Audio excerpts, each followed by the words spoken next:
Are we all set?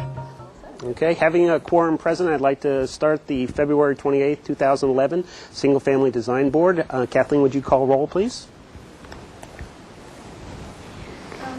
Denise Brewery will be absent today. Glenn Lester. Here. And Carl. Here. Brian Miller. Here. Kim Zimmerman. Here. And Walter Vivian House. All right, thank you. I'd like to move to public comment. Any member of the public may address the Single Family Design Board for up to 2 minutes on any subject within their jurisdiction that is not scheduled for public discussion before the board today. Seeing anybody jump up, or not seeing anybody jump up, I'll close public comment and move to the approval of the minutes for the February 14th, 2011 Single Family Design Board. May I have a motion for approval of the minutes? Aaron first. Second. Jim second. Going to the minutes, are there any corrections or additions to the minutes? We'll go item by item if you like. Item number 1, Lighthouse Road, Lot 2. Item number 2, Lighthouse Road, Lot 3. Item number 3, Lighthouse Road, Lot 4. And we'll go to item number 4, Paseo Ferrello. No comments? Item number 5, which is Oliver Road. I wanted to go to the motion and look under the second item. It said return with a second-story solution to the structure that attempts to observe some of the required setback. I didn't go back to the tape, but the sum of the required setback is kind of open, I think. I remember it being, trying to keep it within the setback, or not from exceeding the setback, or a little stronger than some of the setback. So, Yeah, I agree. is there some language that we can put together as to try to observe most of the required setback? How about that? Okay. Any additional comments on item number 5? We'll move to item 6 and Nicholas. And that's it for the February 14th consent. Any more discussion to incorporate those items into the minutes? We'll take a vote. All those in favor? Aye. Opposed? Motion carries unanimously.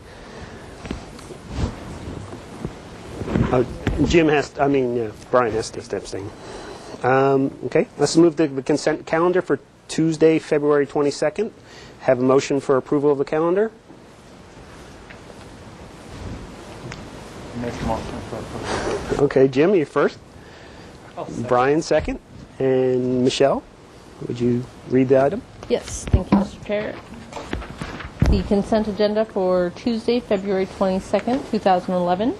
Item A, 2121 Stanwood Drive, received project design approval with the MPO findings and continued to consent for final review.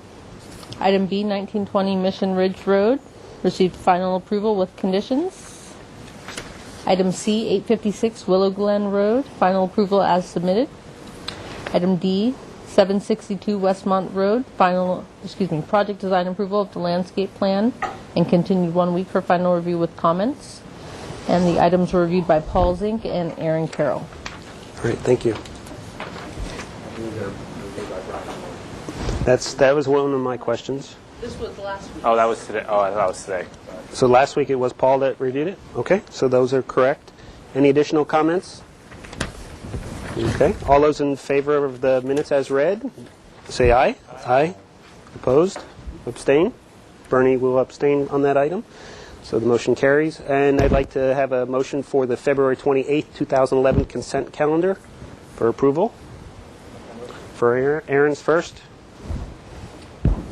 Brian second. And Michelle, if you could read that item. Yes, thank you, Mr. Chair.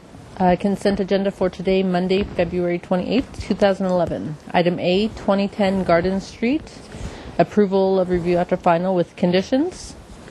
Item B, 1131 Los Pueblos Road, final approval with conditions. Item C, 1429 Clearview Road, final approval as submitted. Item D, 1404 Mission Ridge Road, continued 1 week to consent with comments.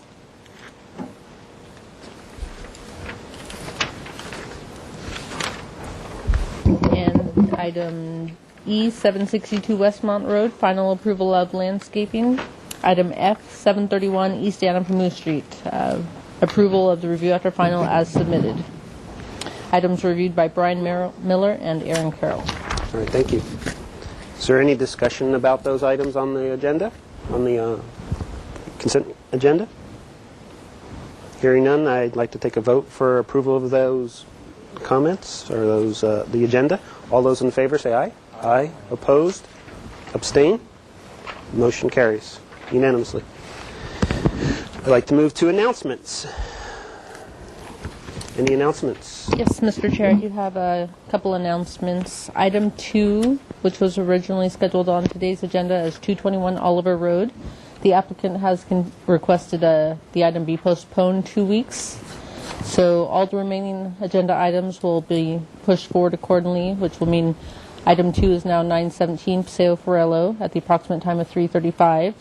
Item 3 will be 401 Alston Road at an approximate tentative time of 4:05. And item 4, 460 Mountain Drive, will be the last item with an approximate time of 4:40. Okay. And a couple of those items are new items. Is that okay to move them up? We've already. Okay. Mr. Chair, I have one announcement. I had asked Ms. Baker last week to forward you an email regarding abstention on continued items. If you received that information, that it was primarily to clarify a revised procedure policy with respect to abstentions. And it's recently come up, not on this board, but other boards, as to what's appropriate for a commissioner that had not previously reviewed a project at the prior meeting on their level of participation. And we just recently had some changes that essentially directed board members to become informed and review the minutes and the previous plans and or the tape. And one of the questions that came up, is it really a requirement to review the tape? Well, our response to that is that's the best way to become informed, obviously. If there's a project that you cannot ascertain the extent of the whole conversation just based on reading the minutes, as you know, they're more action-driven. Sometimes they're brief in some respects. We would encourage you to review the tape. It's not a requirement. What we're asking, again, is that you attempt to remember what dates you do not attend your board meetings, and that could help you investigate or when you see the agendas also understand if you should look into the file and look at the plans. We don't want you to feel like you have to do a lot of catching up at the time that you come to the board meetings. For example, one of the first steps you do on a continued item is read the minutes, and in the minutes, if you've looked closely, part of the motion includes the board members that were absent or did not attend the hearing, so that you could ascertain that you weren't part of the previous motion. And that's where, again, we ask you to try to come to the board meetings prepared. What I can tell you is that because other commissioners and board members are asking staff to provide this information, that we're looking at our agendas to see if we could add the previous meeting when it was heard. So you can quickly sort of understand that if the item was continued, we would say last reviewed on December 10th. And you would need to keep your own calendar to try to understand when meetings, if you weren't here on the 10th. Because we don't want you to come in to the meetings and discovering that you weren't here on the 10th. Ideally, you would already know that and have the opportunity to come in early to look at the plans if you needed to. I hope that sort of explains our attempt here. So what is the process of putting those dates on the agenda? Is that We're looking at trying to automate it, because I don't know if you've ever observed the county or the Montecito agendas. They actually list at the bottom of their items the date the items were last heard in very small print, so that you could track and the history of the project. We don't do that currently. We just place it on the agenda, indicate what the future requires for this application. So in the future, we may end up putting the date. This item was last reviewed on a specific date, and then the board member would be responsible to understand whether they had missed that date, and they needed to catch up on the hearing. The other choice, if you don't want to participate, is easily abstaining from the discussion and the comments. That's another choice. If you weren't there and didn't discover that for some reason you didn't have an opportunity to update yourself on the previous reviews, there is a provision for you to abstain. And can you go through the recommendations of staff as to how to do that and not participate in the meeting and not comment in the meeting, or is it just best to walk out of the room. No, there's a distinction between stepping down on an item where there's an actually conflict, and there is a strict procedure and policy that we ask you to actually leave the room. You can't just go in the back audience. We ask you to actually go outside the room. In this case, an abstention is just saying that you feel uncomfortable voting on the item, but you'd like to participate in some degree by becoming informed with this review. That would allow you to participate in the next review of the item. So by not leaving the room, you're actually learning about the project. Would you recommend asking questions? You may. Again, it's up to you how comfortable you are in getting up to speed on the review of the project. That could be also an opportunity to not comment and study what's happened up to that point. So you really have to make, as a board member, a decision as to whether you feel comfortable. What we don't want to do is be the police as staff and direct you not to participate if we feel you haven't come up to speed. It's your own decision, that we're trying to establish some parameters as to becoming informed.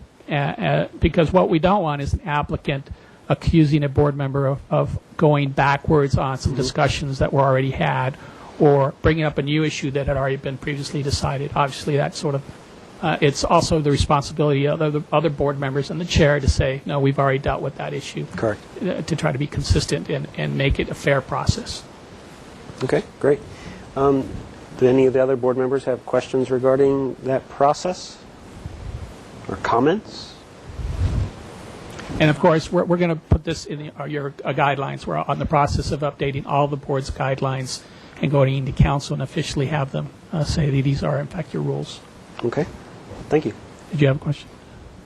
Just a question regarding approval of the minutes for consent. I mean, just clarification, I guess. I abstained from voting for last meeting's agenda, but this board voted for the consent agenda even though they didn't attend it. So is that kind of a inconsistency or not? No, this is your opportunity to review the minutes, to basically affirm that the board's agenda minutes are accurate. And so it's more of an accuracy. It's not affirming that you were there. And it's also an opportunity to question the decisions. It's an affirmation that you're in agreement with those decisions on consent calendar. So if for some reason you have a question about those items, this would be an opportunity to say, wait a minute. And it would be up to the consent reviewer that actually looked at the project to raise his hand and say, that's not what I thought happened. Yes, we assume that consent reviewer would take the predominant role in saying that is exactly what's there. And your role would be more, is this consistent with our guidelines to approve that type of project in this manner? Okay. Thank you. Yes, Bernie. Yeah, since we're on the subject, so it just came to my attention that now you're also reviewing on the consent, is that correct? Yes. And so one thing that's been going on before you came to the board is sometimes projects are reviewed from consent back to the full board. I just wanted to make sure that you knew that when there's red flags or, it just seems like maybe something was overlooked. Who determines that? You do. You do, or actually any other member of the board can ask that project to come up to full board. But, sometimes we might not know about it. We might not know what the drawings look like at Yeah. all. We only go from the data on the agenda. Right. Well, that's good to know. Thank you. So yeah, if you ever feel uncomfortable or you just don't feel like it would be your place to make the decision for the whole board on this particular project, you can always refer it. That goes to anybody on the consent calendar. Mr. Chair, and we actually said that was the case for the larger projects that we're temporarily placing on the full board with respect to the T-Fire, that if you feel uncomfortable about approving a project that you think should not be on the consent calendar, for some reason it stretches your comfort level, that it is okay to have it referred up to the full board. Did that answer your question, Brent? Right? All right. Thank you. Let's go back to our agenda for today. Or we have any more announcements? No? Okay, so subcommittee reports, I don't believe we have any. So we'll go back to the item number 1 on the agenda, which is 1519 Shoreline Drive. And is this a new project? Okay. We might have some minutes, though. No.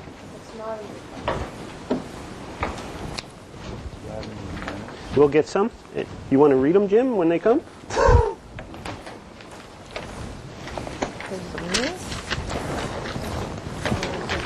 Planning Commission resolution with the design. Okay. You lost your tag. So the minutes are right here, Jim. Make sure your mic's up. Okay, so let's have the applicants introduce themselves before we start.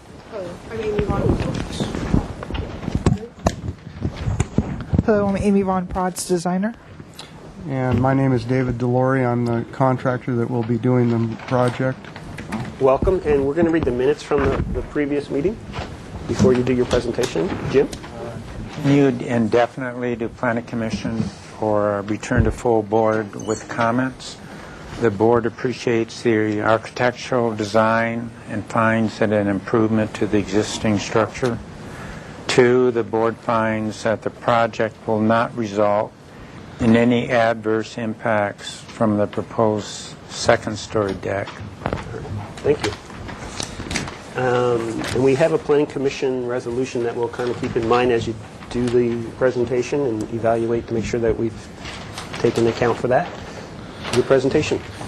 Hi, we were here in November of last year, and we got very favorable comments from the board. And 2 weeks ago, on the 17th, we went to Planning Commission, and they were also very favorable for this project. Basically, it's we just want to make it look better, give it some character, give it more of a Spanish hacienda look. The reason we're here, one of the reasons we're here is we are within the 75-year setback, and we are not within the 50-foot setback. Basically, the project hasn't really changed from the last time we were here, except that we had what they had called a tool room with a half bath, and the previous owners had made it into kind of a guest house with a full bath. So in order to keep the full bath, we had to add 19 square feet to the under the existing roof line to connect that from being separated from the house to the main house. I think that was about it. Okay. Can you show us the changes again that occurred? Okay.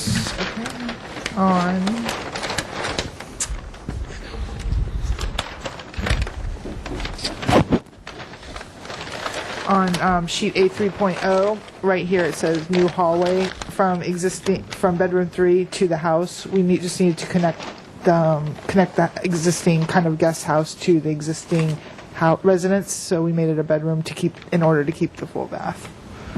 Okay. So the 19 square feet is here, and like I said, it is already under the existing roof line. And that was the only change? That was it, pretty much. And that's your whole presentation. Is there anything? I think that's it. Okay, thank you. I'd like to open up public comment. If there's anybody from the public, is there any slips on this project? So not seeing any, I'll close public comment and bring it back to the board for their questions. And we've also added the details that we want to do an exterior copper-clad window with an interior wood, and just wanted to add the light fixtures and the railing that we're going to put on the upstairs deck. Okay. Aaron? The landscape inventory I'm looking at, is that existing? That's what's existing now. And Planning Commission did not wanted us to do a drought tolerant and replace the grass on the backyard. Do you have Not yet. All right. Additional questions? Jim? I'd like to see the second floor plan. I think that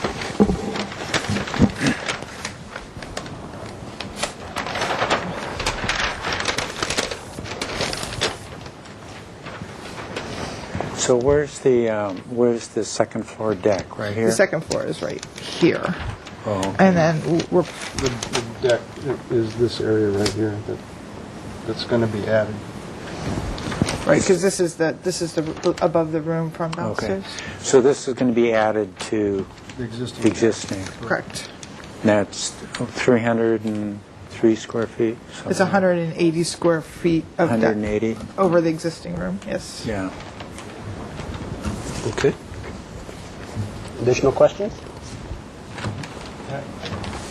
clarification? Was this already approved by the board? No. It got favorable comments. It got basic- favorable. It got very favorable comments, but we couldn't approve it till it went to Planning Commission, so now it's back. And we would like to get final if that's any way possible. Any additional questions? We'll move to comment. Wait, I have one. Okay. back to- Jim was just wondering, so the total size of the deck, I'm just not understanding, is it the 180 plus the 303, or how does that work? Do you want to explain? Well, you go ahead. Okay, so the existing deck is right now is right here. Including this Okay. area? No. No, this Okay. just here and here. Got it. And so downstairs right now is this round-shaped room, and we would like to extend the deck over the round-shaped room, which is 180 square feet. Is this and this 303 square feet? Yes, Okay. I believe Oh, so. all together? All together. Okay. No, that can't be right. That can't be right. No, I think it's It's- 483. If you allow them. Let me just see that file numbers.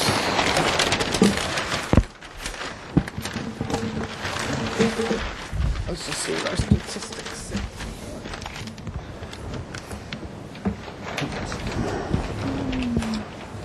Demolish and rebuild approximately 180 square feet of the existing dining room at the rear of the building. Add 180 square feet to 303 square feet of existing second floor.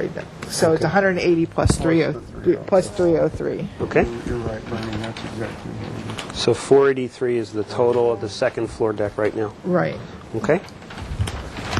Let's move to comments, please.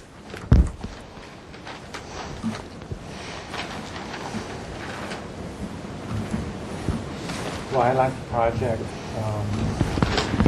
I don't see any problems with the second floor patio. I don't see where it's going to be affecting the neighbors, and I think it fits in nicely with the extension on the dining room. Okay. Thank you.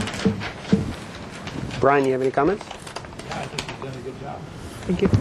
Sure. Okay. Aaron? My comments would just be to, the architecture is great. Provide a landscape plan for the lawn area and an irrigation plan. Is there anything in the planning resolution, landscaping-wise, that we need to incorporate in there? Well, one thing I'm not sure about is what's existing on the bluff. It's referencing existing succulents. I'm assuming that might be ice plant or something. No, there isn't any ice plant. They're just the type of succulents like agaves and a few things It like says that.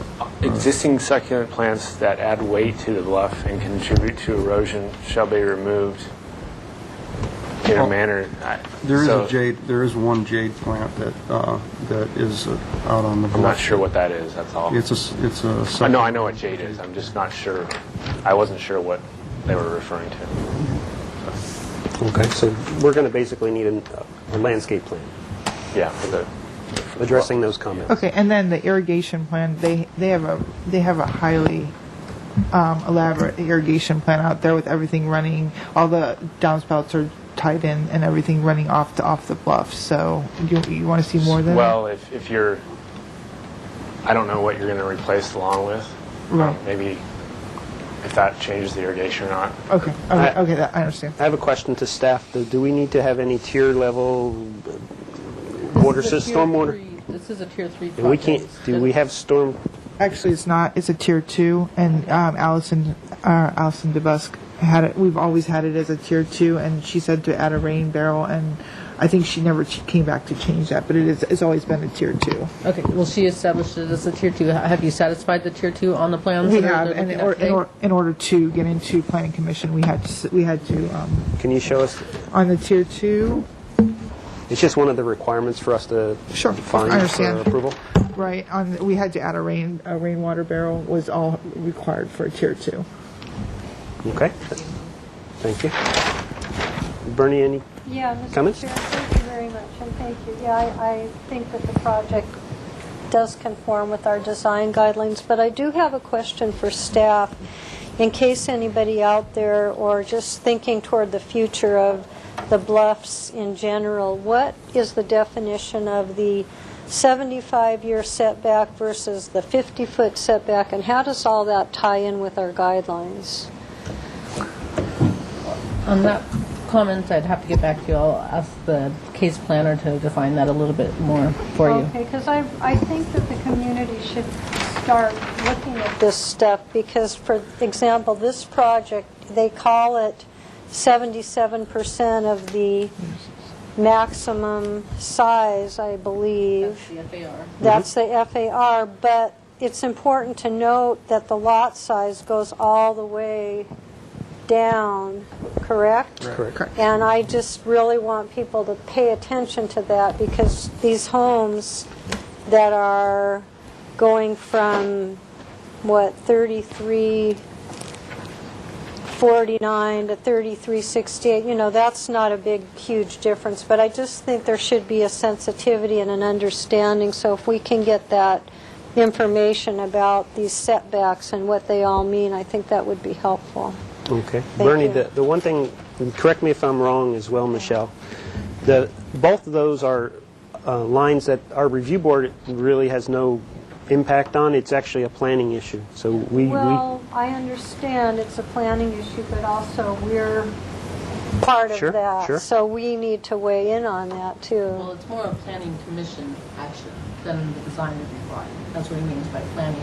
I think I understand what Bernie's coming from those. Depending on where that line is, it may establish really what's a buildable area for the lot. So it's a good comment to understand what those mean. Yeah, and that is a land use decision that the planning commission in this case would look at for the CDP, and that's what they did look at. Okay. All right, thank you. One more comment. Yes, Brian. Since we're on the subject. Just kidding. On your clad casement window detail, is it possible to give it like a bullnose or an inset? Because it looks like it's a flush window. Is that correct? That detail is just to show Generic? the type of generic detail out of the book from Geldwin. Yeah. But the windows they all have bullnose and they're all recessed, yes. Got it. Thank you.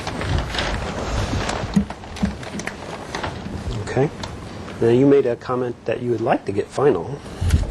Is there a color board established?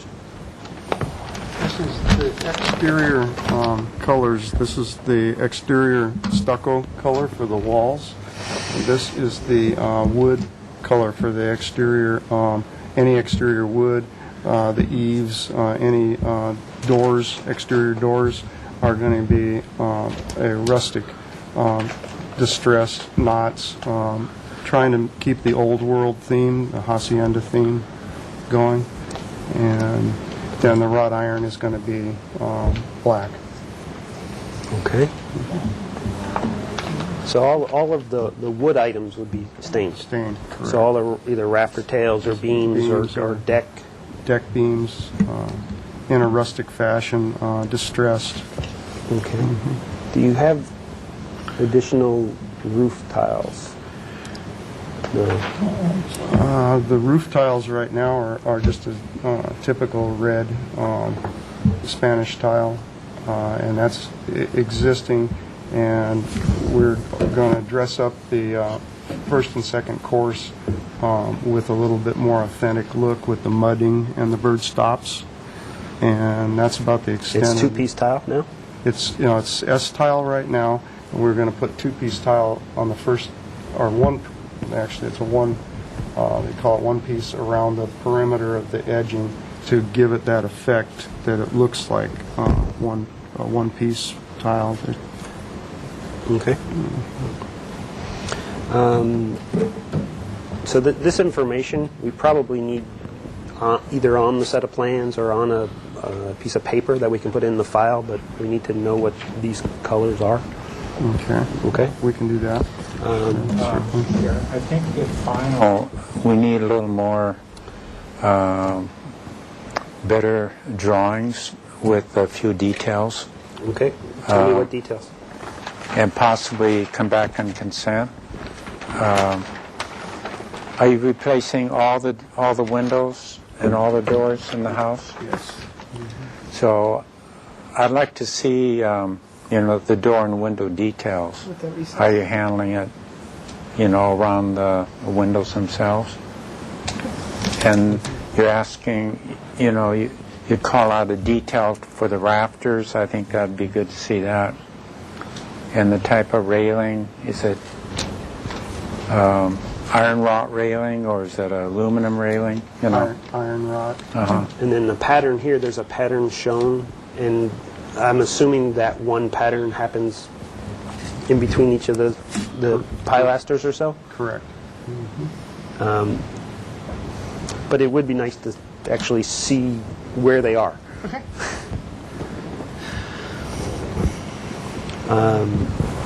Garage door, is that going to be a stained plank door like that? Correct. Correct. Okay. And outdoor lighting is here. The only comment would be that the glass would be some sort of not clear glass. All right, and we will follow the city guidelines for lighting too. Okay. And if I may, so the fireplaces are not really being changed except for the exterior stucco? They'll be stucco or brick or? Stucco. Stucco. They're currently stucco, and they're going to remain stucco. Now this is a new fireplace here. Right. This is.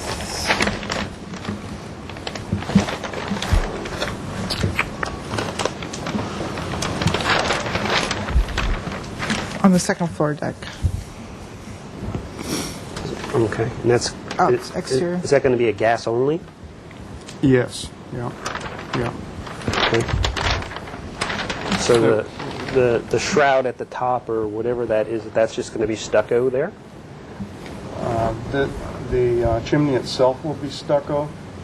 As for the top, typically, there's a metal type of windbreak there, and that will probably be copper, but the design hasn't been finalized. Okay. So on that's that. that's a detail I think we should Okay. also provide. Sure.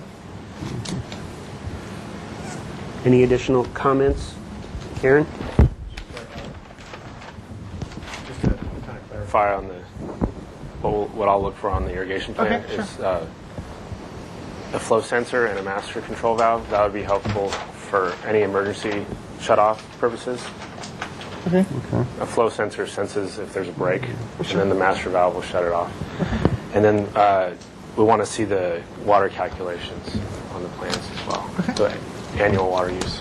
All right. That's fine. Is this stone that's indicated here, is that all new as well? Yes, it is. Okay. So when you prepare your color board or materials board, I think just whatever exterior materials are going to be there, copper, stone, stucco, cladding, if that's going to be copper again, I don't know. The finish of the railings. For the roof, it's an existing roof, it sounds like mostly. That all should be incorporated on one sheet, and it'd be nice if actually that was listed on the drawings as well. Okay. Okay. So is there any questions on the project? I think.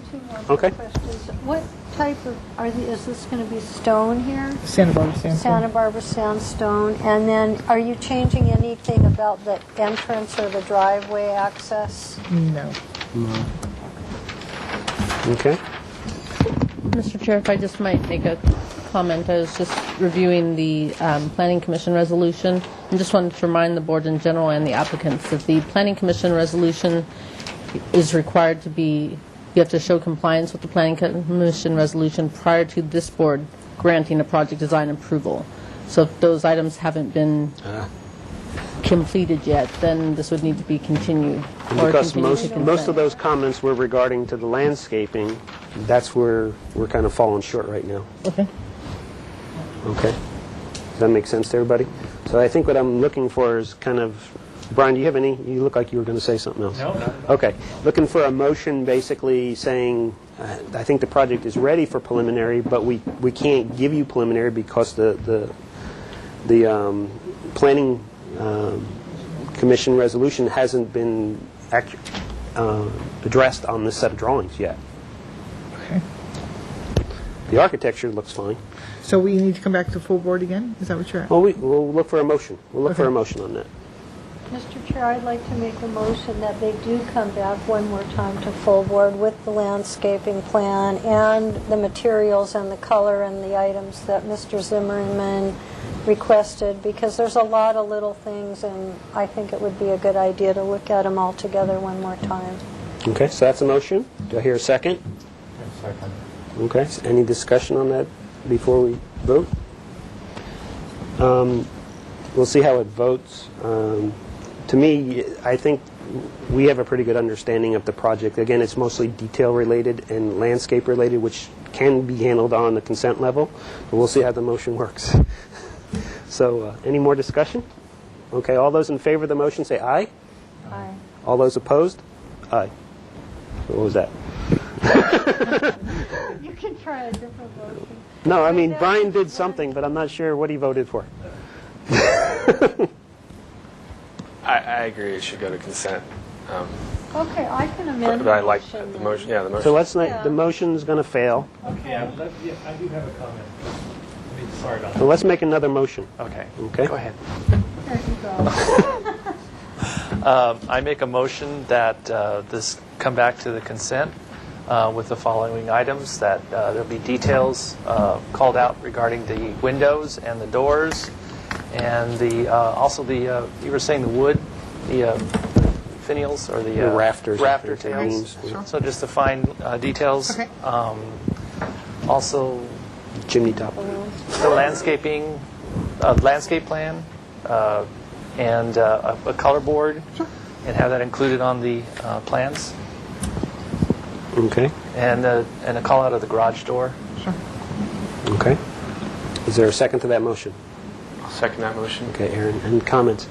And I think maybe what we might want to say in that motion is that the project we feel is ready for preliminary, but due to some technicalities, we can't approve it right here, but we can move it to consent calendar. Yes. So we'll put that in there. Yes. Okay. Wait, so are we making project design No, approval? no. No. No. We're just We moving can't it. technically. Okay, We can't technically. Again, just technically. Yeah. But we could get that at No, consent. yeah. Okay. So Yeah. back to the motion then. So we want to make sure when it goes to consent that one of the landscape designers is There's there always to a review. person there. Okay. Okay. Does everybody understand the motion?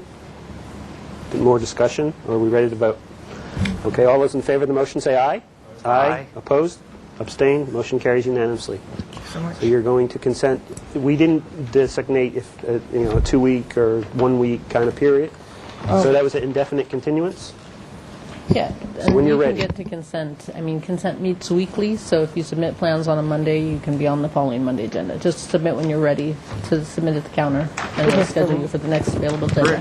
Okay, perfect. Thank you very much. Thank you so much. Thank you.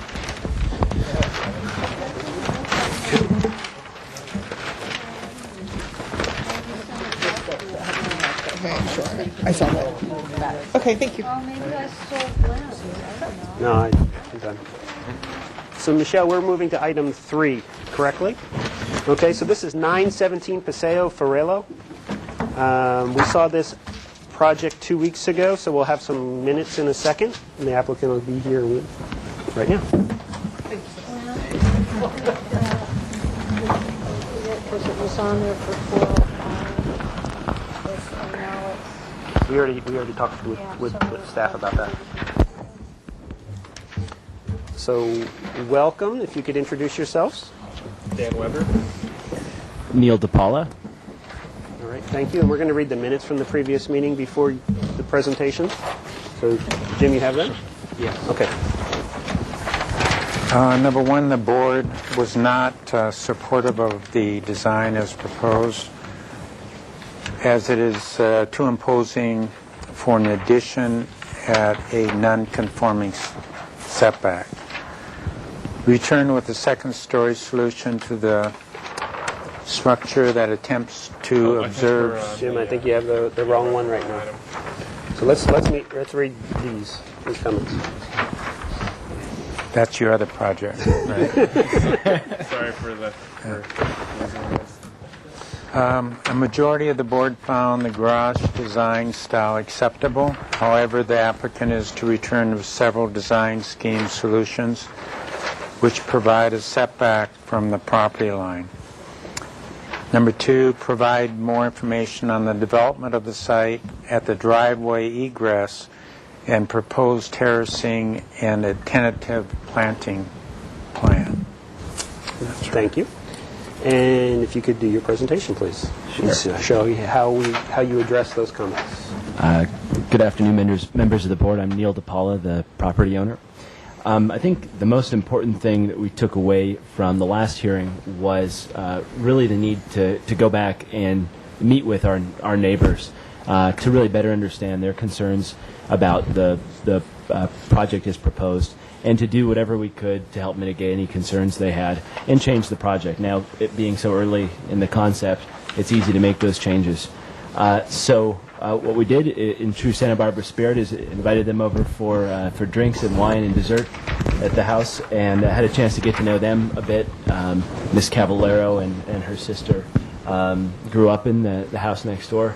They used to have a pet donkey named Pinocchio that lived where my house is now, and so they have very fond memories and are very connected. And to me, it was very endearing, and I appreciate and really respect their love of the neighborhood and their concern, and so we're really happy to do whatever we could to address their concerns. So Dan and I first put our heads together before that first meeting with them and generated a number of alternatives as the board had requested that showed different locations for the garage. We even did a little study where we looked at the site plan and cut out a garage and looked at all these different places it could go on the property, and kind of came up with a set of constraints and goals for the project also that had to be achieved. And no, again, I'm very appreciative of Ms. Cavallero and her husband's comments. A lot of the comments were very reasonable concerns about trying to avoid parking impacts on the street where overflow might occur, concerned about privacy on the property line. So we generated a bunch of studies, and I won't go through them individually, but I will say we vetted them with the next door neighbor. We even looked at a far out proposal where we put the garage on the roof of the house, which would have been an engineering feat, but again, trying to look at all different ways to address their concerns. And we ended up with a solution that I think meets everybody right in the middle, and I think it's a good compromise. It creates a strong landscape buffer between the two properties. It allows for additional parking on the site. It would also soften the hardscape, which is really permeating the site right now. The entire backyard and 80 feet of driveway is paved, so we'd look to make that 2,000 square feet or more from hardscape into a softscape, whether it's landscape or permeable grasscrete type paver. So I'm going to hand it over to Dan to just talk about where we ended up, and then we'll go from there. Thank you. All right. I can flip through this fairly quickly since not too much has changed since last time you guys have looked at the project. Square footages and all the project statistics remain the same.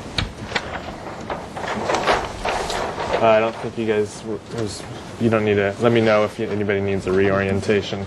I reviewed these plans prior, so... Okay. Okay, great.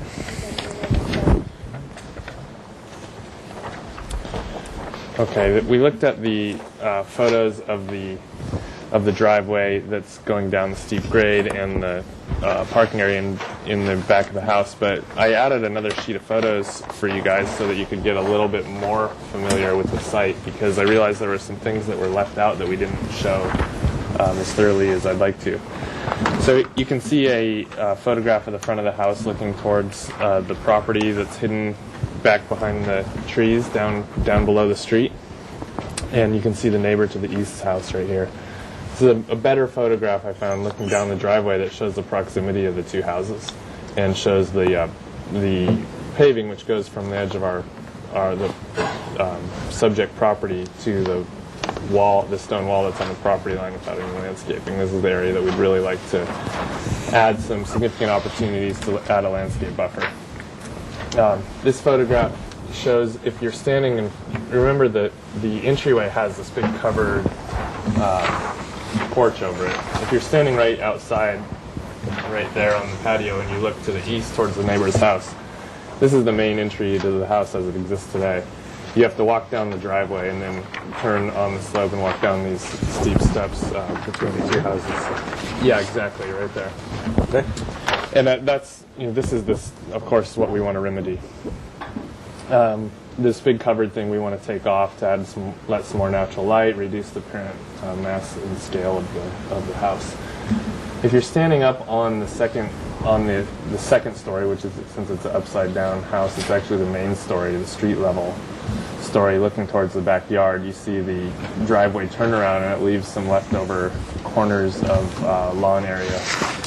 And then you can see there's some terraces that exist out there today, made out of railroad ties, and they aren't very well landscaped. We want to enhance the landscaping, but essentially keep the terraces how they are today. This is a photograph showing those terraces. At the far left side of this photograph, there's a stone wall, which drops another about 4 feet and goes down to another slope to the property line, which I'll show you in a section. But essentially, from here forward, the site isn't usable for anything other than perhaps garden terrace or flower gardens or something like that. Okay, context photos we looked at last time, we can flip back. Again, these are all within a block and a half or maybe 2 blocks of the site. So this is what we want to try. Well, a lot of these aren't that pleasant. We want to do it a lot better than these ones do.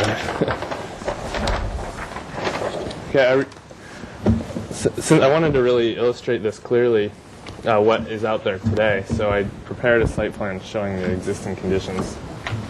The driveway is paved with a integral color interlocking concrete paver down to the turnaround, which enters the garage here. Here's the stairs that I pointed out in the photograph. And then you can see those railroad tie terraces start to tumble down at about this point, and there's a fence, which I believe is actually on the other side of the property line, so it's just off the page there. And on this side of the backyard, there's another railroad tie retaining wall in the grade drop. This drops down, by this point, maybe 3 or 3.5 feet, and then the grade starts to drop off at about 2 to 1, really steeply down towards the ravine. I shaded a red area here which indicates the overhanging eaves, all of which we'll be removing. So we hope that's going to lighten when you view the property from above. It's going to lighten the apparent bulk of the project. And then we will be our new deck on the south side of the house will be covered, but the vast majority of this eave will be removing. The existing driveway, I've got a site section at the end of the set, but is about 23.5% slope. So our proposed solution, you can see this red hatched area here is the extent of the garage that you guys reviewed last time. We're proposing to scoot the garage south by 8 feet and provide enough room for a sufficient landscape buffer so that when you view this house from the street, particularly from the angle, that it recedes into the landscape. We're also proposing that we provide a grasscrete driveway. One of the comments from the board last time is that when we were looking at the aerial photographs, we saw a landscape buffer around the street that was uninterrupted, and we want to contribute to keeping that landscape buffer intact by providing some green space in front of the house. Again, I think 2 big goals here are to try to have a usable backyard, because as the property exists, there's no backyard, it's all paving. And number 2 was to create a better buffer between the 2 properties. This very steep and really, I think, dangerous driveway would be replaced in the plan with landscaping all along, creating a visual and landscaping buffer between the 2 properties, rather than having automobiles run the length of their property, of the adjacent neighbor's property. Okay. So let's see the elevation. All right, nothing's changed on the existing or proposed floor plans, so unless somebody wants to take a look at those, I'll skip right by them. Existing elevations.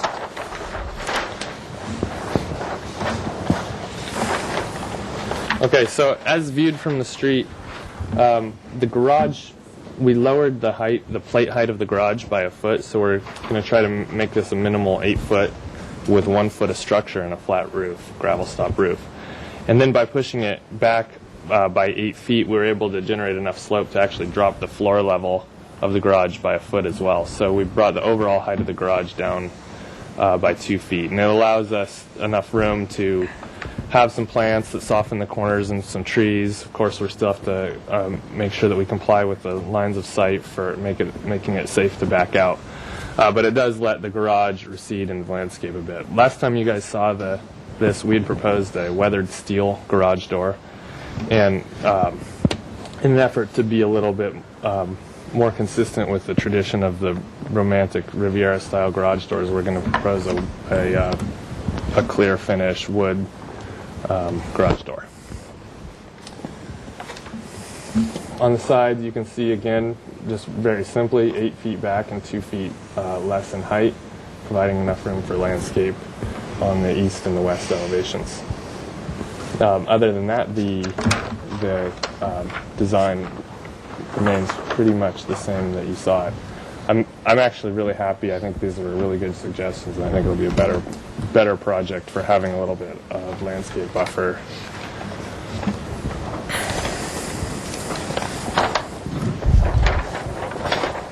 I completed this section just so you guys could understand a little bit more thoroughly how the garage, or how the existing driveway works.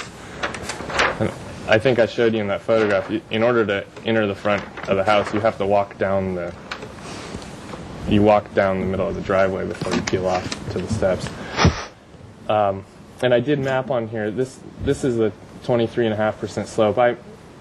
Most people consider, a slope in the 10 to 15% range, 15% being kind of approaching the edge of what's really more comfortable and safe driveway. So I mapped that on there for just simply as a reference point. And then I completed a section of our proposed garage design in the red, indicating what you guys saw at the last review. There is a need for either a fill or some stem walls here, and we want to try to stay within our 100% allowable floor area. So we'll probably end up filling under the garage. It was a little less fill when we were closer to the street, but I think it's not a unreasonable amount of fill in this condition. This is where this section is taken, is actually representing on the worst end of the amount of fill. As you move closer to the east property line, there's less fill because of the topography as it comes around the site. But we don't have a need for this understory area. We aren't proposing that it be a storage room or anything like that. So I think we'll probably just fill it. All right. Anything else? Is there anything that? I think real quick, I think just to look at the studies that we did, to look at other alternatives and how we arrived here, just to glance, I won't take a lot of time to look at them. We looked at pushing the garage all the way to the house, and it had a couple negative effects. One was there's a big window. Actually, this is a window wall, so it cut out light to this room. But this effectively has the largest bulk and scale for a couple reasons. When you look at the elevation or the section here, you see that this actually has the largest understory of the different options that we propose. So this would put us well over our FAR, unless we stilted it, but still you'd have a really high mass when you're down entering the house. You'd see a very high, large mass. And then we looked at an alternative where we even kind of did a Frankenstein of the house. And we cut a section of the house out, pushed the garage into the house a bit, and this has some building and engineering ramifications that could begin to get expensive as we think about how this thing would actually be engineered. Again, this was the original approach where we pushed the garage all the way to the property line, but the board and we even agreed that this is a little intense to be so close to the street. But one of our next door neighbor's concerns was the potential to block light. But as this faces north, The more we studied that, the more we realized that this really wouldn't have any light implications to their property. Okay. I think those are all really good studies, and you did exactly what we asked you to do. So I think we have a good understanding of the presentation. So I'd like to probably move forward to public comment, if that's okay. Sure. Okay. I'd like to open up public comment, and I have a request speaker slip from Diane. Is it Finish? Yes, Diana Reinish. Reinish. Oh, is that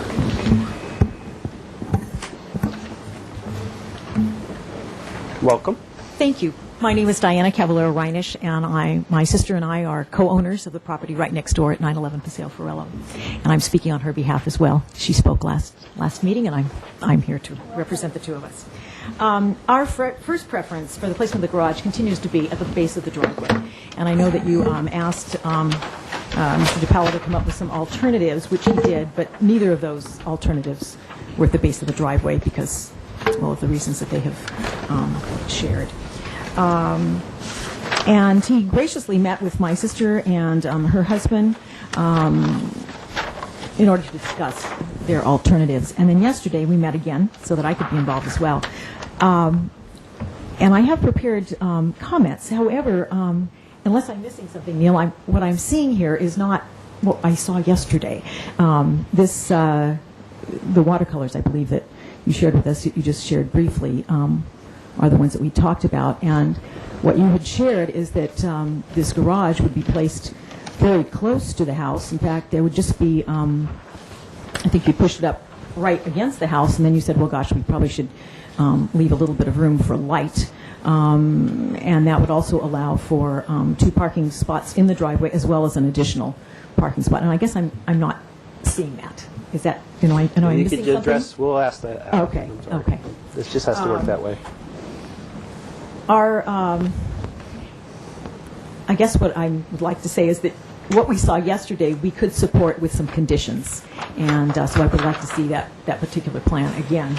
And one of the conditions would be that there would be an arborist called in to look at the health of the oak trees that we believe would be impacted by this plan that are right on the street. So we want to make sure that if this plan goes forward, then in fact the oak trees will be healthy and able to live through that addition of this garage. And that the garage would be placed in a location as close to the house as possible, that the placement would no longer require the setback variance, that it would be set back from the street, and that the garage would be pushed down into the contours of the hillside with its elevation. And I've taken this from your goals of the single-family design board goal I, which says there would be the preservation of public scenic ocean vistas, because at this time you can look right over the house and see the ocean, and if the garage is pushed down we could still have that continuing vista.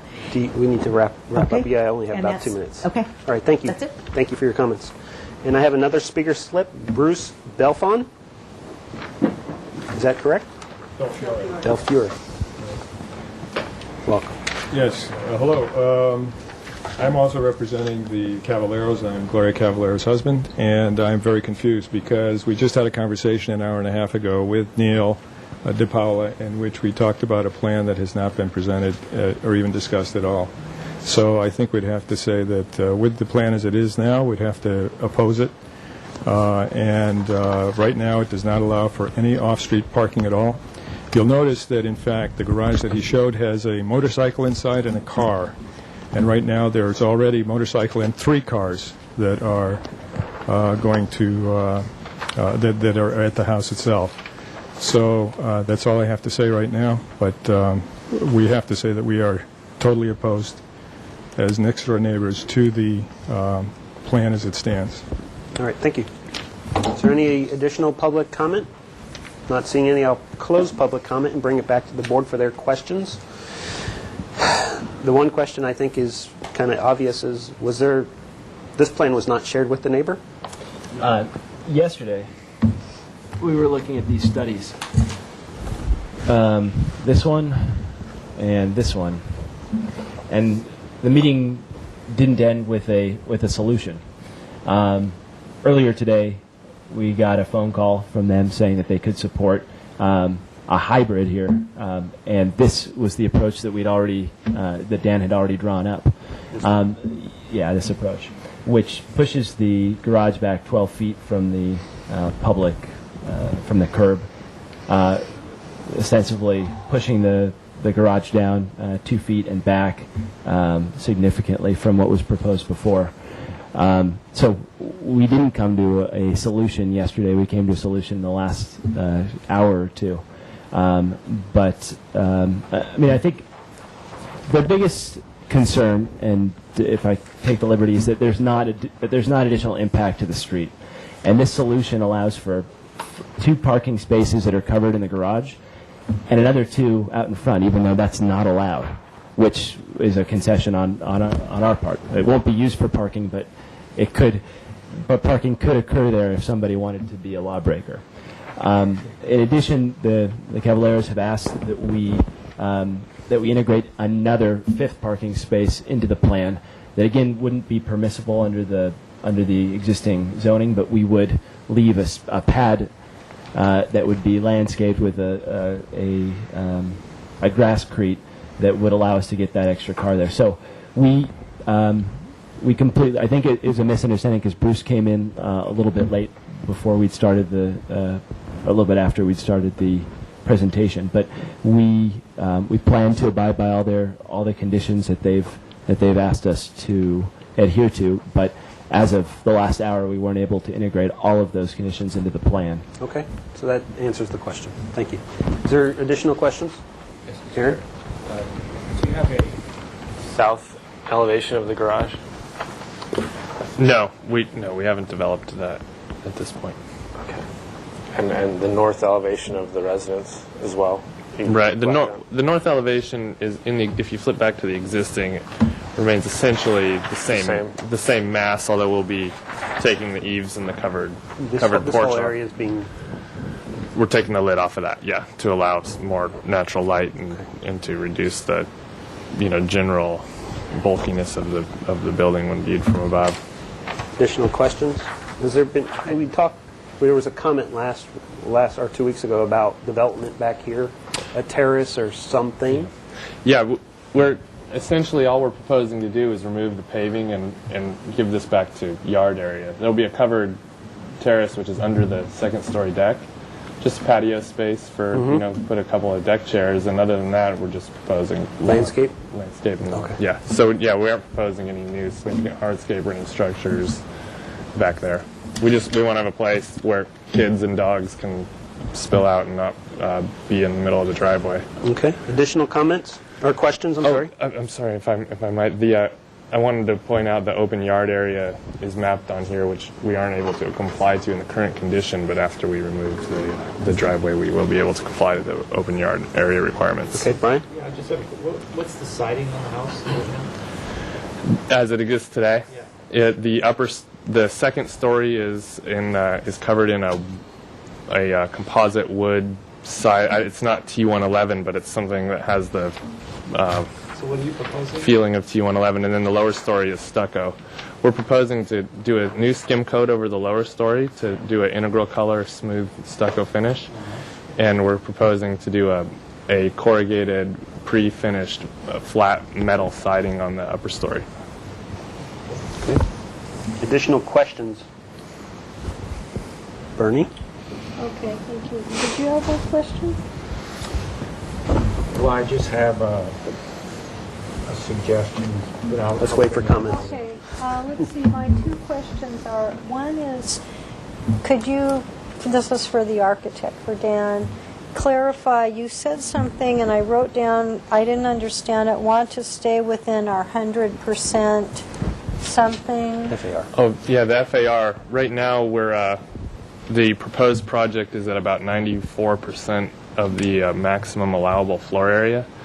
And the way the ordinance reads is that if we have an understory or a crawl space that has more than 5 feet in height, then we need to add that to we need to count that as floor area. So when we did these studies that showed scooting the garage back to the back of the property, it results in a very large cavity. We can only dive so fast per the municipal code's driveway requirements.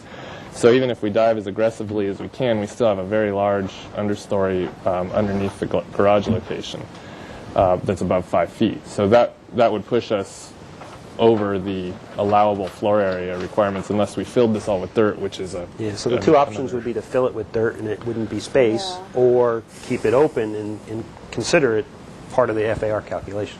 So it's Why can't it slope down? because of some of the regulations that Dan talked about. You don't want to slope it down too fast because it's just unsafe. Okay. And just one more quick question. Is there an existing exterior staircase now? Because I noticed that there was one coming, Not in the backyard, no. but there's one proposed. Yes. Thank you. Okay, let's move to comments, please.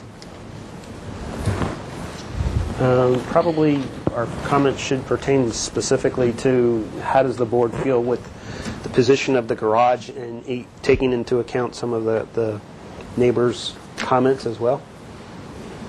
I have a comment, Mr. Chair. I think, as far as these drawings go, you did an outstanding job. I also think you did a lot of research.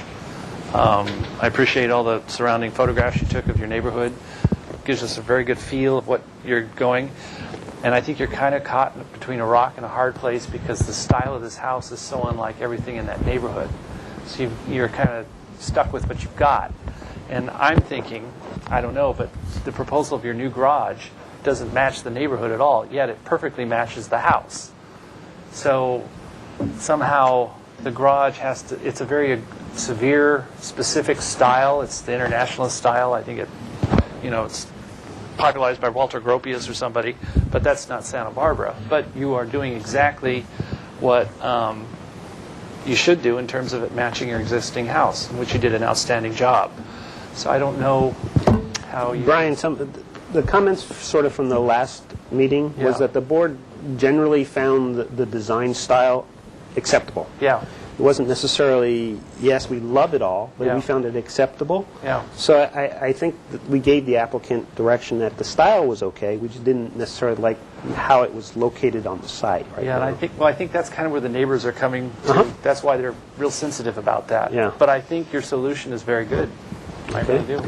Aaron? Just to follow up on maybe how we could make this garage more compatible with the neighborhood is that site wall is, I don't know if it's board form concrete or it's concrete. Maybe that's stone, or maybe there's some stone on the garage itself. But I think with that existing stone wall there, it's a pretty strong element along the street, that maybe some stone on the garage should be appropriate. You're talking about this that stone wall. guardrail. Yeah. As far as the location, I think it's good. It's an improvement of last time. I really feel strongly there should be a separation between the garage and the house.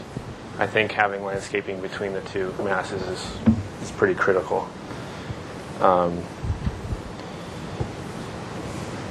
The south elevation, how that's handled of the garage will be important. It's 18 feet high. Yeah. Maybe that's terraced somehow. Maybe, solutions for that are going to be important, I think. And also the color of the gravel on the roof as viewed from above will be important for your uphill neighbors. Those are all really good comments. I think Dan maybe is ahead of us a little bit. It looks like there's a slight cantilever or some sort of break in the massing on that backside, but he just hasn't drawn that elevation yet. Jim, comments? Yeah, on your, can I see a site plan for that? On your different schemes, basically you're going in and out.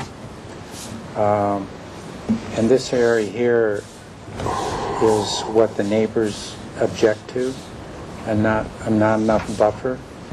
Have you considered putting the garage here and then having a driveway come in this way? So you've got a buffer there already, and then it leaves this corner open. Yeah. I did study that. We studied that very carefully. This, as you get to this side of the site, the grade begins to drop really quickly. At this corner, this wall is probably, I don't know, I would say 9 feet tall or 10 feet tall. So entering over here is definitely not an option. And the other major constraint is this oak tree. If you look in the photos, the trunk actually leans this way. So this oak tree is huge over here with a low creeping canopy. And then the other thing, just due to the elevation of the entry and the elevation of the street, the maneuver to dive and wrap around so quickly and still have a garage that stayed this side of the setback line, I felt wasn't possible without severely impacting the usability of the entry. So yeah, we initially thought this would be a good option. We studied it really carefully, and we ruled it out just due to the I think that'd be the best. That'd be the best option, but it constraints of the site. Okay. Additional? Well, even though there's an 8 or 9 foot difference, you wouldn't have to recess the garage that much, though, would you? When you're curving in? Well, I think due to the location of this tree, the only feasible place would be right up against the building face. And the face of the garage would then come to here. And if we dove even at 20%, the entry to the garage would still be 3.5 feet above the entry to the house. So you'd have a pit left out. It just was. And you'd have to put in retaining walls. Oh yeah, it would. That side of the drive. It just wasn't. No, there it wouldn't work. Yeah. I'm talking about here. Oh. This is so there's a retaining wall here. There's a 9 foot difference, you said there. Yeah. You want to show a picture? Does it capture it in the pictures? Maybe. I don't know if I have a good one looking at that retaining wall, but yeah, one more page back. So here you're standing at the entry, and there's, for the first maybe 12 or 15 feet after the end of the building, it's relatively flat, and then there's a stone retaining wall that's about maybe 3 feet, or varies in height, and then it slopes up at about 2 to 1 to the street. And then as you get to over to this side of the site, then the site dives into that ravine over there, and I'm wondering if we have a good photo of that. It's actually hard to get a photo of that because there's so much vegetation over there. Yeah. Well, Jim, but you do see the big oak tree that slopes towards the corner of the property down there. Yeah. That's a trunk that's probably 2.5 feet in diameter, and the whole canopy of the tree leans over onto that side of the site. So the location there for the garage it's so you'd have to lose the oak tree in order to put it. If you wanted to put the garage there, you'd lose that significant oak. Is that the location of the oak? Yeah, that's the location of the base of the trunk, and then it leans out like this, and the canopy goes. You show it over here. Yeah, I was basing this off of an earlier plan. This one's since been removed, and this one's grown to become the massive oak tree. So it's an 18-inch. It's more than that now, yeah. I went out and looked at it. You can see in that photograph it's good 2.5 feet in diameter. Okay. Bernie, did you comment actually on the position of the garage, or how that, the neighborhood feel of that? Or No, I haven't. would you like to? I'm actually just trying to understand the constraints versus concerns right now. Okay. I should have asked this under questions, but even illegally, how would you park a car in 13 feet? How long is your truck? Well, yeah, you wouldn't park my truck there. That's the point. But how long is that average car? Well, and parking spaces usually are 18 to 20. Yeah, the Santa Barbara City design standard for parking space is 18 feet long. And whenever we have sort of a garage and, a position from a sidewalk or a curb, it's usually a 20-foot issue is a setback. Yeah. Well, Mr. Chair, I don't think that is neighborhood compatible to illegally think that we're going Correct. to put cars. But I understand. What about, is there any room over here? Again, you Yes. have to fill. Yeah.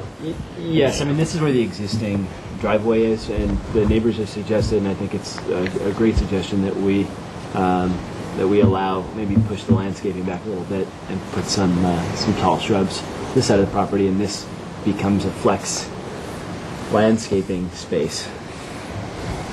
I'm going to kind of put the ball in your court right now. Hearing your comments from your neighbors, how do you think you want to proceed?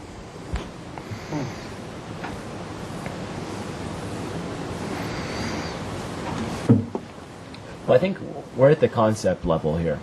Obviously, we have a challenge to get this through and to get approval from the zoning administrator, which would be our next stop. Even after that, the first legal approval doesn't occur until your board gives us preliminary, in which case the plan can change. As you know, the garage can be scooted back a little bit, we can nudge things a little bit, add landscaping where it needs to be, and we can get this to the place where Bruce and Gloria and the neighbors can come here and approve the project.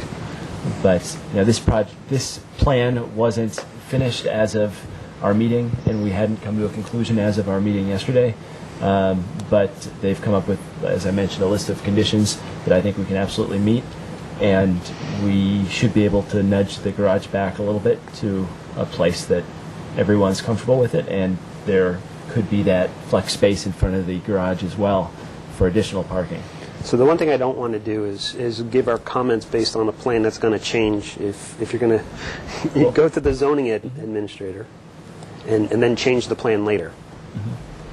Well, I think the board could give comments that we're getting to an approach that would be acceptable or that we are on the road to an approach that would be acceptable for preliminary approval from the board. And then the request from the zoning administrator is going to be specific to how far that structure is going to be encroaching into the setback, and that's their decision. In the meantime, we can nudge that garage a little bit. But I mean, you've seen what it's going to look like when it's pushed back 8 feet. You've seen what it's going to look like when it's pushed back against the house. So there's some range in there to move where I think there's a magic location for it that we're getting closer to. Okay. I like Aaron's comment. I 100% agree with him that I like a solution where there's space in between the building and the garage. I think it feels a lot better than just slamming it into the garage. All that being said is I do want to take into account the neighbors' comments and get you guys reviewing the same plan, because that hasn't occurred yet. Or what we see here, the neighbors haven't seen it until it came to the board. And I think you made good progress. I like the solution of moving it back, and then that effectively moves it down, scaling it down, the way you drop the plate height and the grasscrete in front of it. Those are all really good moves. But I think you may want to take another opportunity to meet with your neighbors and have another glass of wine and try to resolve it so that it's a done deal. I mean, that's how I feel. I don't know how other board members feel, but I think you're on your way. But I can't pass along positive comments yet without knowing where that garage is going to be. Well, I have one comment. I think we're concerned about parking. We're concerned about, in this case, there's going to be parking on the street, and right now the parking on the street is restrained. I would think that, you should at least have 16 feet there, so that you could park cars there, or leave the garage down here. It's Isn't the requirement to cover parking space? Yeah, correct. So He's converted. yeah. I mean, there's a requirement for 2 covered, which is here. They're just trying to alleviate some issues of street parking. Right? Mr. Chair, I on the flip side of what Mr. Zimmerman said, I would be opposed to having a parkable space on the driveway along the street. I don't think that would be any asset to the street frontage, and it's not allowed anyways. And I think we need to look at the proposal today, and is it can we give it positive comments or not? That's what their proposal is. So, and then they're meeting their parking requirement. Okay. So, Mr. Chair, if I might just provide some additional clarification for the neighbors. I see the neighbors are confused in the audience. The zoning requirement is for all single-family homes to provide 2 covered or uncovered spaces. And that's what they're proposing, and that's what they're satisfying that requirement. What the board's directing to is, and the applicants have also directed to, is that it is illegal for people to essentially park in their driveway. That would not be considered legal parking for within the city of Santa Barbara. That's considered constriction to ingress and egress to the required parking, which is their garage.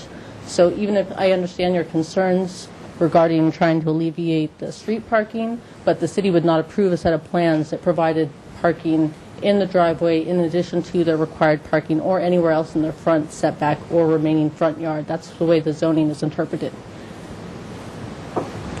So that's the law.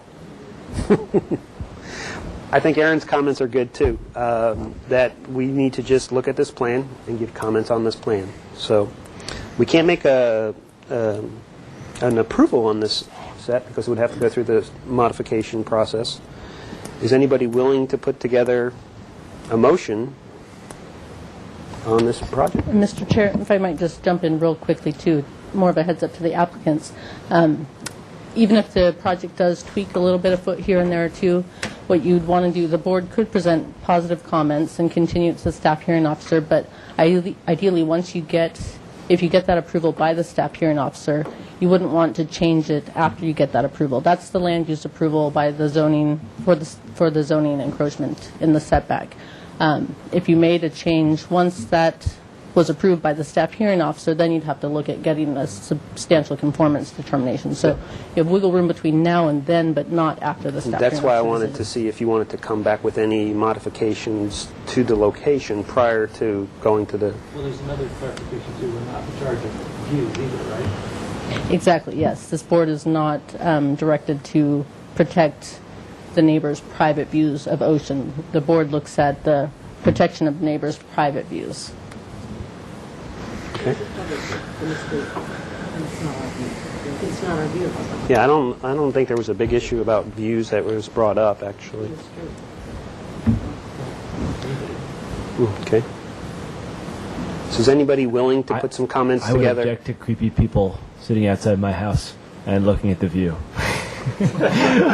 Because this is the end of a cul-de-sac and there's nothing else to do or see there. And frequently we do have creepy people drinking beer at the end of the street looking at the view. So I would just like to add that for the record. Okay. Please let it reflect in the minutes. They do sit there.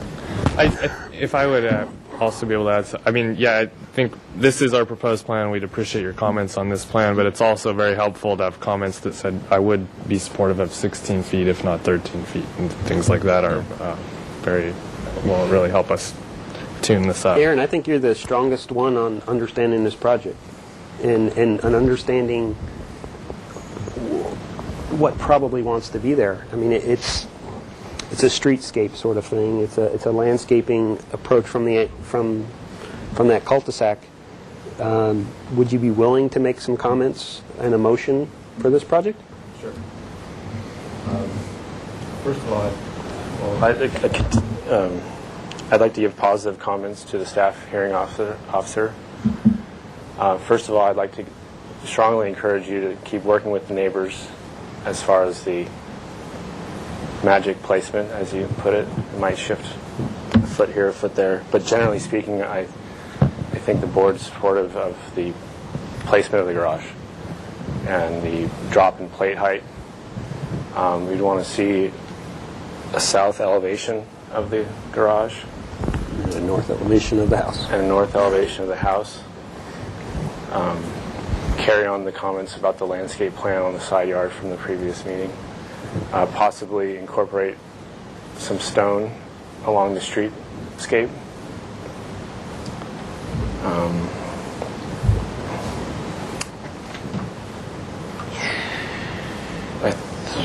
Okay, so that's a first. Concise, yeah. Is there a second to that motion? Second. Second, discussion, under discussion. I would like you guys to consider encouraging the applicant to resolve the position before he goes to the staff hearing officer. It's your choice, but Well, we'd resolve it with the neighbor, absolutely. So, I mean, we want to go to the staff hearing officer with their support. okay. Any additional comments? Yes, Mr. Chair. Bernie? I didn't really finish writing them down, but I'll just, the one that I did have is, if this goes forward in its near position or gets tweaked back a little bit, I think it's important to remember that anything you can do to reduce the size of how it integrates into the whole neighborhood, and if that includes adding stone work like the beautiful Italian rock work, if it could be more part of, instead of here's that and then, that sticking out. So integrate, and I didn't get to finish my other thought, but it had something to do with the overall project, not only the garage, but the overall massing and size of everything altogether that is over the 85%, which is normally where we like people to kind of stop. So anything that you can further do to reduce the impact, and that stairway in particular, I really think needs to be very low key, and somehow, if it's going to be there, a real minimal appearance. So I don't know if we want to include that as part of the motion. You're the first. Stairway in the, At least the front door? That one or No, the back one? Yeah.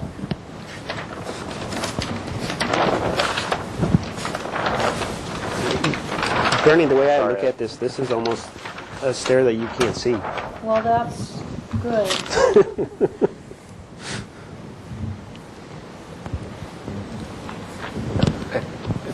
It's built into the deck pretty Yeah. well. Yeah. So the integration of that, I don't see as a big issue. If it could be any, tweaked or softened. The at other all. comment that I wanted to say is, although it's a higher FAR, the massing of it is actually somewhat being reduced by the reduction of the roof plane, and there's actually no pitch on the roof at all, so that it's not sticking up like a typical house would do. So that has a reduction feeling to it, right, massing wise. Okay, so we had a first, a second. Any additional comments? Okay. So, wait, what was It was just positive comments. positive comments? Now, it would be coming back to the full board. Well, staff forward and staff, but after that, it would come back to the full board, right? Okay. So all those in favor of the motion, say aye. Aye. Opposed? Abstain? Okay, the motion carries. So Thank you. you're welcome. We'll continue to work with them. I think they've come up with a good set of conditions that they will support the project Okay. with, and we will slightly tweak the plan to reflect all those. All right, thank you. Thank you. Thank you.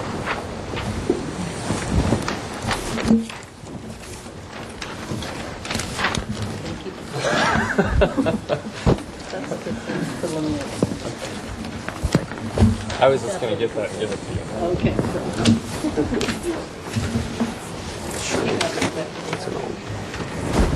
Okay, so we're going to move to item number 4, 401 Alston Road. This is a new item. The revised project is to eliminate the proposed second-story addition as originally submitted. The revised proposal involves the construction of 582 square feet of one-story addition and an interior and facade remodel to an existing one-story, 1,749 square foot single-family residence with an attached 413 square foot two-car garage. The proposal includes a new drive driveway entry gate with 6-foot entry columns. It says column, but it's probably 2. The proposed total of 2,851 square feet on a 2,385 square foot lot in the Hillside Design District is 60% of the maximum floor to lot area ratio guideline. If you could introduce yourself to the board. Good evening. My name is Jason Grant of J. Grant Design Studio. And your presentation, please. So we have an existing residence at 401 Alston Road. Here's kind of the general site. Right in between Deer Path and Woodland. Sima Linda drops down here. I'll show you the site plan, or I'll show you some existing site photos. Bottom one shows our streetscape. This is our residence here. Neighbor on this side, neighbor on this side. This is our neighbor directly across the street. Just kind of a hedgerow with a little bit of a gate. And this is our rear yard area, kind of a panorama looking at the back area, a little storage shed that's back there. This is our existing residence. This is our drive as it wraps up. And just some site photos around some different perspectives of this driveway comes up, wraps around into a motor court. The garage faces the back. That's that. There's a site plan of our existing house and its location. Here's that drive. Motor court wraps up and around. The blue shaded area shows the additional footprint area that we're proposing. So we're kind of pushing and pulling in a handful of different spots. This is where we're proposing for the entry gates. There's the gate columns and the gate. Motor court, or the drive currently is AC, and we'll be removing that to something permeable, some kind of cobble or something appropriate with the architecture. There's kind of a site section through the site, kind of showing, this is the proposed elevation, showing kind of give you an idea of through the site. Existing floor plan and foundation. So essentially a 4-bedroom house. We'll end up with a 4-bedroom house. We're just reconfiguring everything. This shows the additional footprint in more detail. It shows the areas and where we're popping out. These are the walls to be demoed. So we'll be reconfiguring the whole house in one form or another. Proposed floor plan. This is the addition towards the back, widening of the kitchen dining area. Garage stays in its location, no change there. Just a few pop-outs in the front here, and reworking of the interior space. As seen from the street, this is addition moving forward. Of course, we're removing the entire roof of the house. It kind of has this broken salt box pitch, and it's odd. So we'll be removing the house. Here's the garage in its current location. We'll be covering it with a stone. It's going to mimic that existing stone wall that kind of wraps up and around, so it'll kind of be a nice tie-in with some stonework that's already there on the site.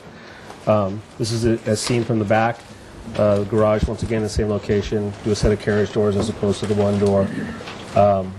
And here we are driving up the drive, the garage from the side, looking into the motor court. There's just the CAD non-colored view. There's one last elevation, which is closest to our neighbor, and just trying to keep the windows small and keep the privacy as best we can between the two. Here's the proposed entry gates in this location. Once again, this is that existing stone wall that wraps down and through. And that is our proposal. Thank you. Thanks. I'd like to open up public comment. If there's any member of the public, if you could hand that slip in.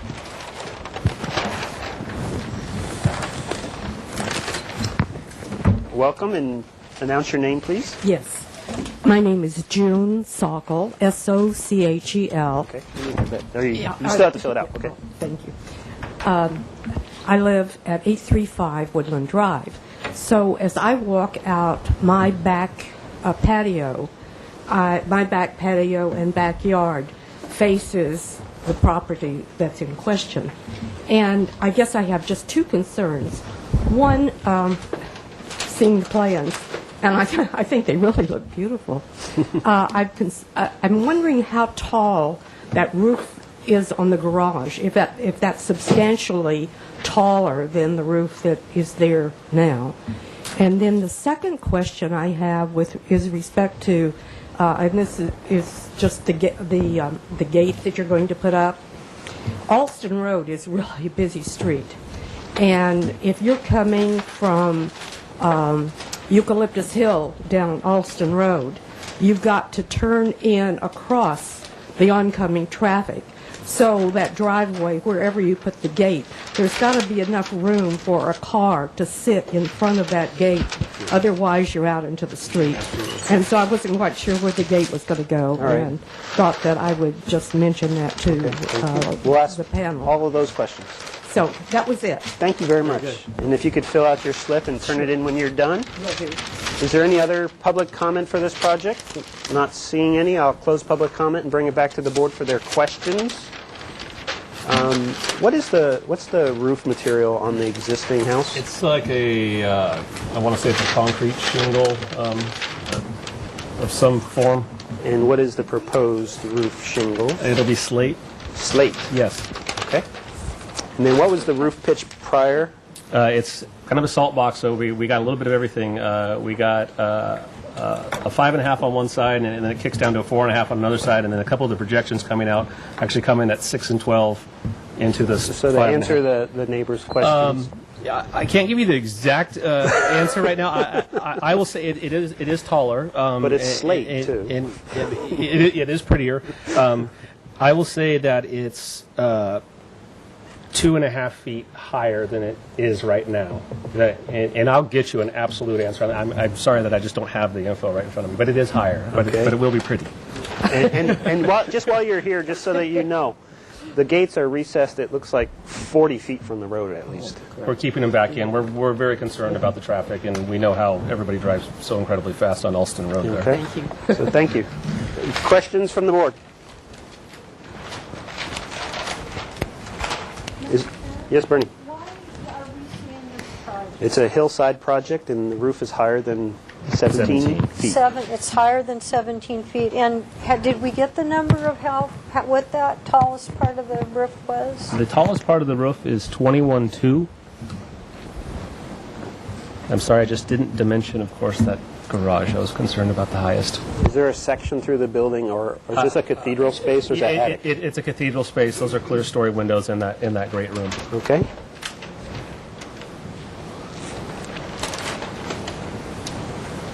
Well, there's no modifications required for this project? Believe it or not. that's the only reason is because of the height. The height and Good. because it's hillside. Okay. And because I wanted to come see you. Well, we appreciate that because good. It's really. I think you hit the nail on the head, Bernie. Why is this project here? Looks like a very lovely project. It's one story. It's well done. So there's no mods. None of that stuff everybody's all used to. Let's move to comments since I already did.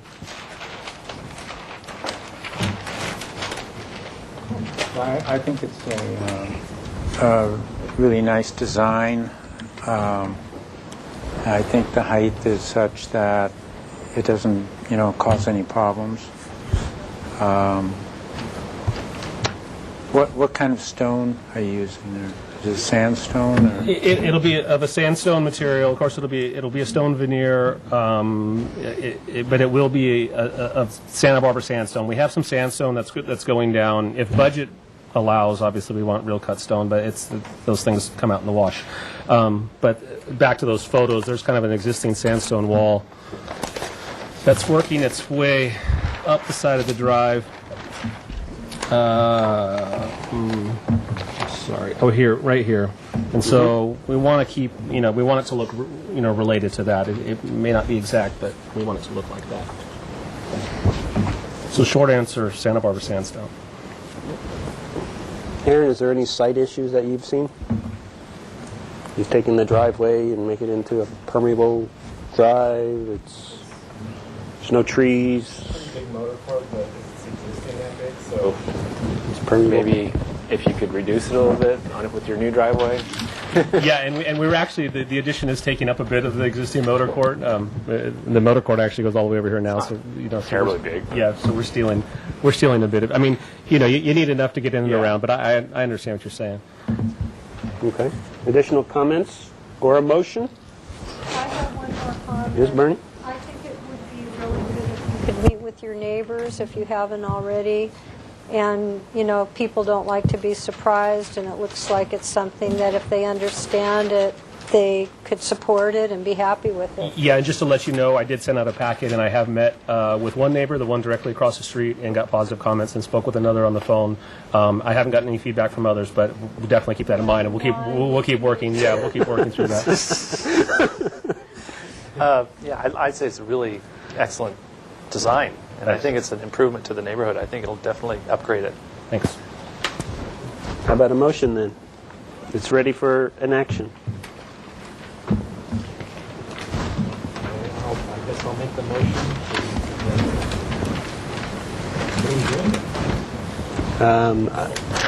I haven't seen any. We have colors. Yeah, there's just a spattering of loose details. Our eave detail, the stone veneer attachment, the fireplace detail, where we have double wall construction showing our detail there. We're trying to keep the exterior walls thick and make things look deep. But it really was here for conceptual. You guys can take it as far as you think you can. Do you have actual colors? We really don't. Okay, so there's your answer. Full board? Okay. It's up to you, but typically it would be with this level to go to consent, I would think. Like Bernie says, why is this project here? What about the windows? What about the lighting? What about the paving He's material? got all of that on this project, on the plan. Yeah, I'm pretty comfortable with what he's done. So yeah, I'd say we could go to consent. Okay. Great. So project design approval. We get project design approval. I think it's compatible with the neighborhood. The materials used are in good quality, and I think it would be an improvement to the neighborhood. And come back to consent with complete details and a color board. And landscape, anything? Final landscape plan for the areas shown in the concept plan. Okay, so that's a first. The second?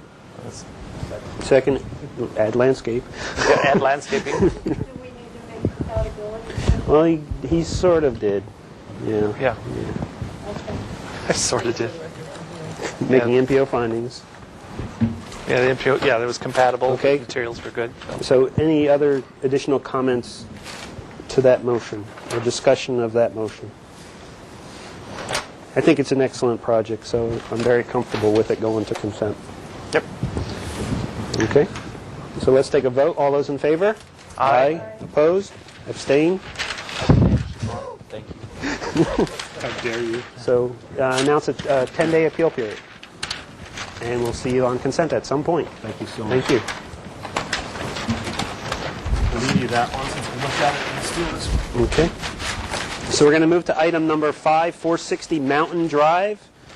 This is a new project, so I'll read the project description. Proposal to construct a one-story, 567-square-foot addition to an existing split-level 1,534 square foot residence with a detached 387 square foot two-car garage. The proposed addition will attach the existing residence to the existing detached 540 square foot accessory structure. The proposal includes an existing 1,279 square foot uncovered deck to remain and a proposed 43 square foot demolition of an existing 88 square foot covered deck to result in a 43 square foot covered deck. A total of 100 cubic yards of grade is proposed. The total proposed on the site development of 3,028 square feet on a 33,203 square foot lot in the Hillside Design District is 63% of the maximum floor to lot area ratio guideline. This is comments only. I guess we'll find out. If you introduce yourself, please. Brian Murphy, I'm the architect on the project. I'm Bill Nelson, I'm the owner. Welcome. And if you could do your presentation. We have a site that has an existing residence on it, has an accessory structure, has an existing garage as well. Our little addition, 600 square feet, is linking those two together. It's a site with a fair amount of slope, so the structures are at different levels. The link provides accommodates the vertical difference with a series of stairs. We're leaving an existing entry stair that comes up from the driveway and accesses a new entry to the building here. The main entrance is over here. The front door is here, but this is a side door that we're coming in now, adding 2 teenager bedrooms in this interim space between, linking the various structures, and it's a building that currently is a flat roof structure, wood siding. Obviously, we are in a high fire area, so we won't be using wood siding, but cementous material to look like the wood siding. Trying to pick up the vernacular of the, this is our addition area in between here, pick up the vernacular of the original structure and tie the two together, step it down the hillside, kind of a tiered approach as we step from the existing accessory building to the main house up here. The new bedrooms are in here, and not taking out any trees. Actually, the house is built around a couple of oak trees, some of which are suffering a little bit, so hopefully they're going to survive. But the only tree that we are taking out here is actually, we are taking out one tree, not an oak tree. I think it's a bay, actually. And but protecting all our oak trees, hoping some of them that don't look too good in the pictures are going to come back. But the board members are looking through the photos right now. If you want to specifically show any, that's fine too. I think that about does it. All right, thank you. I'd like to open up public comment, and I do not see any member in the audience, so I will close public comment, bring it back to the board for their questions, please.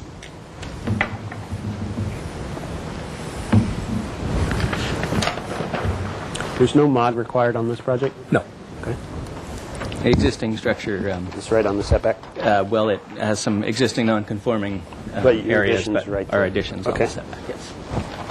Mr. Chair, if I just might add, the only environmental review is that they need to provide Tier 3 swim compliance, so that they can do prior to final approval, so you could take action if you were ready. Okay. So Tier 3 level? Okay. Have you started working on that? Not yet. Fun. Yes, yes. Moving the bay tree, is that for? It's just we're going to be virtually on top of it with our addition. It's pretty close there.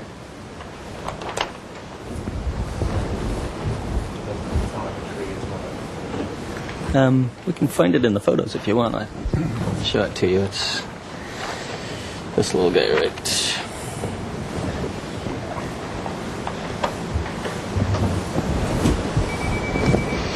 We might want to place that on the TV screen there, Aaron. Sorry. So if you could, are you pointing out? This tree here is the tree that will be removed. Could be wrong about the bay. The trunk doesn't look like it, but the leaves do. Oh, maybe. Are you pretty sure it's not an oak? It's Aaron? Definitely not an oak. I don't know. Let me see it. Okay, additional questions while Aaron's looking at the tree? No questions? It's kind of a broad, elongated. Let's move to comments then. Okay, well. As far as the grading, do you have to do anything off-site, bringing trucks in, or are you using on-site material? We have a little bit of grading that's going to happen under the structure, but we're not going to be grading around the structure at all. So yes, under the footprint, we'll have to be excavating a little bit, and our thought was to use that on site. Is this the 100 cubic feet, 100 cubic yards? Is that pretty accurate? It's a ballpark. Okay. Comments? It's a fair hillside that I've got to excavate out there to get my floor. What's the adjacent houses? Is there one up here, or actually, sorry, if I could borrow this sheet. They don't fit on this site there, Just far enough totally away different that set of plans. the closest houses are quite a distance. This one can see the fence. I don't know that they can see our building. Yeah, it's pretty obscured with foliage. There's not much visibility. Additional comments, please? I'll chime in. If you go ahead, Paul. I was going to make a motion, but I'll let you chime in first. I think the architecture is done really, really well in matching up with what the two structures you have there. So I think you did a great job on that. Thank you. So now, No comments are good comments. You want to say something now? I was having a difficult time deciding where the new and the old was, so that's... Thank you. So I would like to propose a motion for project design approval, returning to consent for final approval, making the neighborhood preservation comments having to do with the architecture blending in with the existing structures. The loss of the one tree is mitigated, or is because of the location of the addition. The quality of building materials is fine. The applicant should bring a color board to the next meeting. If there's to be any exterior lights, to bring a cut sheet of those exterior light fixtures and to include them on the plans. And the applicant is to bring the stormwater management Tier 3 solution to the consent, and if there's any associated landscaping around the building, to bring that as well. the board cannot find for final until that is resolved. Okay. Is there a second to that motion? I second You pick. Okay, and discussion on that. Any additional landscaping concerns that we need to include on that motion? No? I don't know. It is what it is. I mean, it looks like you could save it. That's all I'm going to say. But We could try and save it, I suppose. if you want to replace it, If we want to move it, yeah. We'll consider that, moving it. Okay, so you didn't second. If you could ask the first or the second to incorporate trying to save that tree, that would be... Okay. or replacing it. Okay. I think it's explained. Okay, add to the motion that the applicant is to look for ways of saving the existing tree, the Toyon Bay tree, or find a replacement tree on the property. Okay. Provide a replacement tree. Is that all right with the seconder? Yes, it is. Okay. Any more discussion on that item? Okay, let's take a vote. All those in favor of the motion? Aye. Aye. Opposed? Abstained? Motion carries unanimously. 10-day appeal period announced, and we'll look forward to seeing you on consent at some point. Thank you very much. Thank you. Having no other items on the agenda, I will stand adjourned today. Good evening.